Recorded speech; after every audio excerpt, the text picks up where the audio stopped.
রোজার কাফারা আদায়ের নিয়ম। হাদিসে তিনভাবে রোজার কাফারা আদায়ের নির্দেশ প্রদান করা হয়েছে। 1 নম্বর, সামর্থ্যবান হলে একটি ক্রীতদাস আজাদ করে দিবে।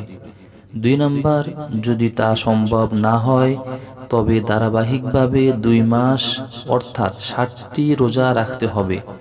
3 নম্বর, যদি তাও সম্ভব না হয় তবে 60 জন এতিম মিসকিনকে পেট ভরে 2 বেলা খানা খাওয়াইতে হবে।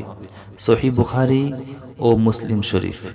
রমজানের রোজার কাফারা বাবদ বিরতিহীনভাবে 60টি রোজা রাখতে সক্ষম না হলে 60 জন মিসকিনকে তৃপ্তির সাথে 2 বেলা খানা খাওয়াইতে হবে, অথবা একজন মিসকিনকে 2 বেলা পেট ভরে 60 দিন খানা খাওয়াইতে হবে, অথবা 60 জন মিসকিনের প্রত্যেককে একটি করে সদকায়ে ফিতির পরিমাণ মাল বা অর্থ নগদ দিতে হবে। ফাতোয়ায়ে আলমগীর।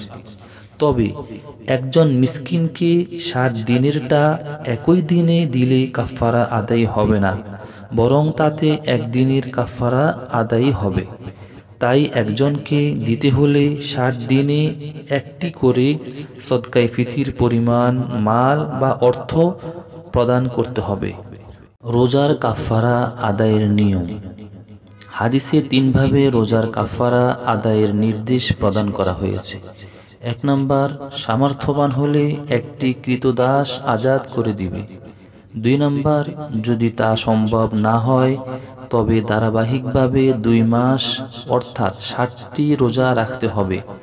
3 নম্বর, যদি তাও সম্ভব না হয় তবে 60 জন এতিম মিসকিনকে পেট ভরে 2 বেলা খানা খাওয়াইতে হবে। সহিহ বুখারী ও মুসলিম শরীফ।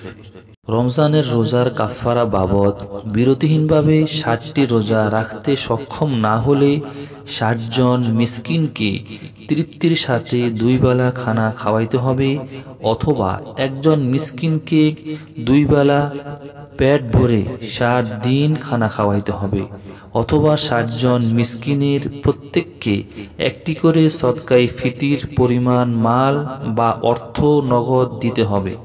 ফাতোয়ায়ে আলমগীর।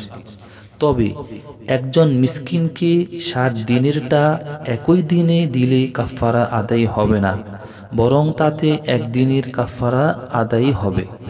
তাই একজনকে দিতে হলে 60 দিনে একটি করে সদকায়ে ফিতির পরিমাণ মাল বা অর্থ প্রদান করতে হবে।